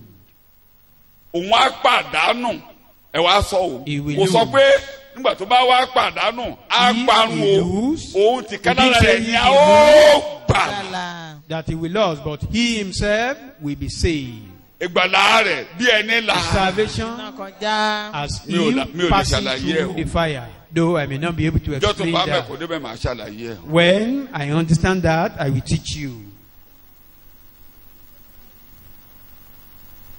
So àwọn ẹni ìràpadà The redeemed. wọ́n ń ṣe àwọn tó ń lọ jóná. Not the people that are going. Iṣẹ́ Fire. rẹ̀ lè jóná. His work may be consumed by fire. Iṣẹ́ rẹ̀ lè jóná. His work Ṣùgbọ́n may be ìwọ consumed tìkálà ó by ṣe fire. kéne. But you yourself will be saved. Bàbá ló sọ. Father said it. Bàbá Ògúnníran nígbà tí àwọn ẹ̀kọ́ ẹ̀ ṣì ń yé mi dáadáa. Pa Ògúnníran in those days. Ee. Yẹ Ọlọ́run kó ràn wá lọ́wọ́. Said, "May God help us." Ibé yẹn ṣe máa gbogbo torí ojú tá a fi ń wo nǹkan kọ́ ni Jésù fi ń wo. He said the way we look Ibi or we perceive àṣírí things, that is ṣàṣenú. not the same way Jesus perceived it. Láyé lóhun ò mọ̀. Ṣùgbọ́n àdúrà ni pé Olúwa jọ̀ọ́ má jẹ́ kí n ṣàṣenú rẹpẹtẹ. How man will not do some wastage, some work that will waste. I Illustration don't know, kan but ló lò ó ní ẹ má bínú o. Ó for us ní not to do much of it. ẹni tó ń wọ bíi 90 lọ tó ń gbígi ọsàn. Someone that is at 90 years of age that is planting Oníṣòwò ló orange máa tree. mú. Is it the one that we pluck the fruit? Tó ń gbígi ọsàn sẹ́yìn kùlé. A 90 Ó years ló lè old mú bẹ́ẹ̀ o. man planting, Oníṣùgbọ́n eléyìí tó pọ̀ jù bẹ́ẹ̀ ó lè má rí mú lára rẹ̀. though he may take up out of Ó ní it, but ó lóun mọ̀ bá a ṣe fẹ́ lanú ayé kọjá. he Bí a said sọ he pé à ń don't ṣiṣẹ́ know fún Jésù à ń ṣe. how Tí we Jésù pass bá through this fojú world that wo we motive say tá a fi ń ṣiṣẹ́. we are àti working for God, and Jesus will look at the motive the behind quality it of our job. and the quality of our job. Ó ní bí gbogbo ẹ ṣe máa lajá ó ní kò yé òun. How they will pass through Ó the ní tí mo yẹ test ká that bẹ we didn't lọ́hùn know. ká That we dẹ̀ should bẹ beg lọ́hùn God tira wa. and beg God Ọlọ́run jẹ́ concerning ká fi ourselves. èrò rere máa ṣiṣẹ́ That torí God èrò should ọkàn help lọ́nà. us to Our have attitude tá a fi ń ṣe. a good And the attitude quality towards of our job ni Ọlọ́run ń rò kí lè rò ọkàn rẹ sí towards nǹkan the tó ń work ṣe. of God. Iṣẹ́ What tó is your ṣe thought? yìí ṣó gbé wọn. The work you are doing, Ṣé tọ́lọ́run bá rí ṣé inú ẹ̀ dùn? Is it worthy? ó ní yẹn ní ká If gbàdúrà God lórí. should see it, will he happy? Adé tẹríba ní ìṣẹ́jú méjì bó We tilẹ̀ bow jẹ́ pé down àní our jóná head ṣùgbọ́n kò in 2 wù mí kíṣẹ́ mi jóná. No, we will not be consumed by Olúwa ràn mí lọ́wọ́, má fire. jẹ́ Lord, kíṣẹ́ mi ó help jóná. me for my work not to be Má jẹ́ burned. kíṣẹ́ mi jóná. Help me for my Ràn work not ọkàn to mi be lọ́wọ́, burned. Help Olúwa. my heart, oh Má jẹ́ God. kíṣẹ́ mi jóná o. Help me, oh Mo ti God. ń wàásù báyìí láti wákàtí méjì I've been sí bí ó máa tó preaching. wákàtí méjì mo ti ń ké o. Going to 2 hours now. Ọkàn tí mo fi ṣiṣẹ́ ìlú máa wò nígbà tí mo The bá ṣe. heart that I used to do Àti bí this iṣẹ́ náà work ṣe is dára what tó, má jẹ́ kí iṣẹ́ mi matters. And the jóná o, quality of the work. Má jẹ́ ń ṣàṣenù Help rẹpẹtẹ me Olúwa not jọ̀ọ́ to ràn mí waste, lọ́wọ́ o. for me not to lose Jọ̀ọ́ so ràn mí much. lọ́wọ́ Olúwa, ràn mí lọ́wọ́ Olúwa. Help me, oh Let God. it be what you want me to. Let me do it according to your way. Kí n lè ṣe é gẹ́gẹ́ bí àgbékalẹ̀ ìwọ Ọlọ́run. Ní orúkọ Jésù Kristi. Olúwa wa ní agbára. Gbogbo ariwo tí mò ń pa láàárọ̀ ó ti yanjú ẹ̀ wípé All I'm saying- ibi tá a tẹ máa mú ìyapa wá yẹn kò kàn é. Where the separation Kí mo ní will kò take ṣe o. place, kò kan church ìjọ. is not concerned about that. So ẹnikẹ́ni tó bá wá sọ pé ìjọ ni ìjọ ni. Anyone that Ẹ is jẹ́ now kó mọ̀ saying pé is the ìjọ ò church. sí níbi tá a tẹ máa mú ìyapa o. So church is not in a place where Nítorí náà, there ẹ fi will be wọ́n lẹ̀ jẹ́ separation. kẹ́dàgbà pọ̀. Leave them, Àtàlágbèrè, let them grow kílẹ̀ ń ṣe sí together. àníkẹ́ jẹ́ kẹ́dàgbà Both pọ̀. fornication, Jẹ́ kẹ́dàgbà pọ̀. fornicators and Rárá o. others. Discipline them. Ẹ bá wọn wí. Ọmọ dáadáa ni á yí padà tó bá bá wí. He's a good child and he will repent when you rebuke him Tí or wọn bá her. bá wa wí ọ̀pọ̀lọpọ̀ wa ẹ̀ á bàjẹ́ ní kékeré. If we were not chastised, some of us will Yàtọ̀ sí ìbáwí just Jésù. waste away. Ìbáwí òun ló jẹ́ ká yé wa dáa. It is that chastisement that renew our life. Bẹ́ẹ̀ náà ni tá a bá bá wa wí nínú ìjọ. So also if A ò we are ní lè not make it. rebuked A ò in ní the lè wúlò church, we f'Ọlọ́run. may not be able to useful for God. Ọmọ àlèlá ẹ̀ bá wí. It's a bastard that Ọmọ cannot be àlèlá níbi rebuked. kó nawọ́ sókè. Where is a bastard among us here? Ta ló mọ̀ pé bàbá ni bàbá òun níbi kó nawọ́ ẹ̀ Who sókè? recognizes his father as his Ṣé own o? father? Ṣé bàbá Let- dáadáa ni? Is your father a good Nawọ́ father? ẹ̀ sókè pé bàbá ò fẹ́ràn mi. Raise up your hand that Mo you mọ̀ pé o love me, fẹ́ràn father. mi. I know you Mo love mọ̀ pé o me. fẹ́ràn mi I know dáadáa. you love me so much. Say amen to that. Amen. Wọ́n wá ní ẹni tí bàbá bá fẹ́ òun ló ń ṣe He kéde. that father love, he shall Ó ní serve. bẹ́ẹ̀ bá wà láì ní ìbáwí. If Ó là you jẹ́ are pé without ọmọ àlè chastisement, ni. then you are bastard. Mi ò ṣọmọ àlè. I'm not bastard. Orí mi ò ní kọ̀ bá wí rẹ o bàbá. I will not reject Orí mi ò ní kọ̀ bá your wí rẹ o bàbá nígbà tó chastisement. bá ń tọ́ mi ń sọnù. Anytime you are Orí mi ò ní directing kọ́rí rẹ o me, bàbá. I will not Say amen to that. separation. Ìgbà That is tí the yẹn bá word. kúrò tán. When that one is, O ìyapa máa dé. then there will be total Ẹ mọ̀ separation. pé oríṣi àsè méjì ló wà. There are two types of feast. Ìgbéyàwó ọ̀dọ́ àgùntàn. The Àsè marriage bí supper of the lamb fún àwọn ẹni ìràpadà. is a feast for the redeemed. Ọlọ́run tún ní àsè ńlá. God has a great feast. Ó ní ẹbọ kan He has tí a máa a feast ṣe that ọtí will be wáìnì performed. lórí ìgẹ̀dẹ̀. a wine upon the drag. So Ọlọ́run á ṣàṣì. God will Tí àwọn ẹyẹ make wá a feast. jẹun. The fowls will Àwọn come to feast. kan dẹ ẹyẹ máa jẹ. Bird will feast on Ṣé some wàá jẹ́ people. kẹ́yẹ jẹ ọ́? Will you allow bird Ẹ to tó bá ń wá feast on you? ṣọ́ọ̀ṣì òun ló fi gbúdọ̀ farabalẹ̀. That is why anytime you come to church, you kò should jẹ́ ká wẹ̀ humble, wọ́n. be Torí saved, tó o bá rí be gbàlà. washed clean. Oúnjẹ You are ẹyẹ not ni saved, ọ́ o. then you'll be filled on by bird. Àwọn kan lẹ ẹyẹ máa jẹ. Bird will feed on some Níbi ogun people. Amagẹ́dọ́ nìyẹn. That is in the Tẹ́jẹ̀ battle wọn of máa ṣàn Armageddon, nílẹ̀. where their blood will flow. Ara ìyapa nìyẹn. That is part of separation. Ṣé ó ń yé wa díẹ̀díẹ̀? Do we understand? Èṣù àti Satan wòlíì rẹ̀. and his prophet A ó gbé wọn sínú kẹ́ndẹ̀. be cast to the Ew. lake of fire.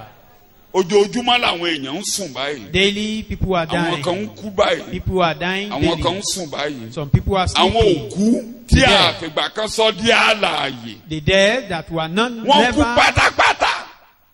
Ìyẹn ni Pétérì ó ní wọ́n kú lẹ́ẹ̀mejì. that is, they die twice. Twice. Wọn ò fìgbà kan rí ìgbàlà rí. They've never saved. Wọ́n tún dèrò ọ̀run àpáàdì. And they went to Wọ́n kú hell, pátápátá. or they go to hell when they Wọ́n lọ die. báyìí. They died Wọ́n wà lọ́run totally. àpáàdì. They are in hell. Ọjọ́ kan ń bọ̀ tá a máa ṣílẹ̀kùn ọ̀run The day is àpáàdì. coming, the Àákó door gbogbo wọn of sẹ́nu hell will be adágún. open, and they will be cast into Ọ̀run the lake àpáàdì of fire. gbogbo la máa gbé sí. Even hell itself will be cast into the Ikú tó ń fire. lù ní ipa lónìí. Even Gbogbo death òun that náà ń is lọ. killing today is going to Torí fire. ọ̀tá ni. Because Ọ̀tá he's an ni. enemy. Ọ̀tá ni. He is an Bíbélì enemy. pé ní ọ̀tá ìkẹyìn tá ó pa wọn. He is Òun the gan lọ last sínú enemy to kíni be o. destroyed. He himself is going to the lake of fire. Bí a bá wá rí ẹnikẹ́ni If tí a ò korúkọ rẹ̀ peradventure sínú anyone kíni is mo pè é? found that his name is not written in the book of Mo life là á gbé sí. will be cast into Mo the là lake máa of sọ sí. fire. Ìjọ ìsí níbẹ̀ yẹn òjò. Church will not be there. Àwọn ìyapa ni mo ń kà sí wa yẹn. So Talking about separation. áńgẹ́lì àyànjú gbogbo wọn yẹn nígbà yẹn. Ṣùgbọ́n báyìí ìpè yìí ó dùn Trumpets ní shall ìtìjọ. sound. That is for the church. Àwọn tí ó sùn nínú Those Kristi. who slept in the Lord Àwọn ló kọ́kọ́ máa jí. will first rise. Lẹ́yìn náà àwa tó wà After láàyè tí that, a ti we lọ. that we are alive. Àtúnjí torí òun ni Olúwa òkú àti Because he is òun ni the Olúwa God àwa tó ń of dead jọ́sìn. and the Òun ni living Olúwa one. àwọn tó ń The God jọ́sìn of those who lábẹ́ are worshiping pẹpẹ. him and those who are worshiping Àwọn him kan ń under the jọ́sìn altar. lábẹ́ pẹpẹ. Some Pé ìgbà praising wo him ló under máa the altar. dájọ́ ayé? That when will you Ìgbà wo judge ló máa the world? gbẹ̀san wọn lára When àwọn will you ayé? avenge for Wọ́n all? jọ́sìn ní abẹ́ They were pẹpẹ. worshiping Ìgbà wo him ló máa under gbẹ̀san? under the Àwa altar. náà ń When jọ́sìn will you níbí. avenge for us? And we are worshiping here as well. Akọrin yẹn ni. Fáwọn songwriter. èèyàn mímọ́ rẹ̀ tó lọ sí mi. Àwọn tí ó fi gbàgbọ́ jẹ́wọ́ rẹ̀ ààyè orúkọ rẹ̀ Olùgbàlà hallelujah ẹsẹ̀ kan wà bẹ́ẹ̀. Àwọn ń yọ̀ lọ́hùn, àwọn náà ń jọ́sìn níhìn. They rejoice there. We are worshiping here. Ẹ̀hẹ́n. àwọn jáde àwọn yọ̀ Bẹ́ẹ̀ni. bẹ́ẹ̀ tirẹ̀ kan náà làwọn àtàwọn hallelujah hallelujah. Ṣàǹfẹ́ níbí lọ́dọ̀ wa You níbí. hear? Bá ti já Gbọ́nà tí ó ogun sílẹ̀. Àdábẹ́ ní ọ̀run ayọ̀ wọn. Yàtà pé àtàgbàrà.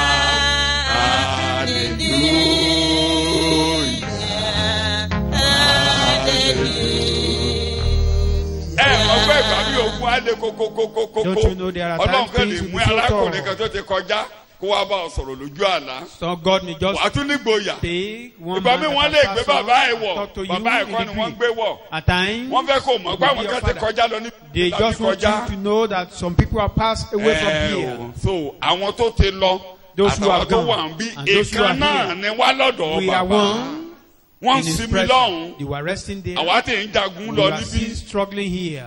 Olúwa mú wa délé o. May God Amen. take Tó us. ẹ̀ ṣara ayé ni mo ń We are sọ. not of the world, is what I'm saying. Ọjọ́ ìyapa ń bọ̀. The day of separation is Fara coming. ayé. For the people Ọjọ́ of the world. ìgbàsókè ń bọ̀. The day of rapture Ọjọ́ is èrè ń coming. bọ̀. The day of reward is Fún àwọn coming onígbàgbọ́. for the believer. Ọjọ́ èrè ń bọ̀. The day of Tó bá ń gbọ́ reward mi lálẹ́ is yìí. coming.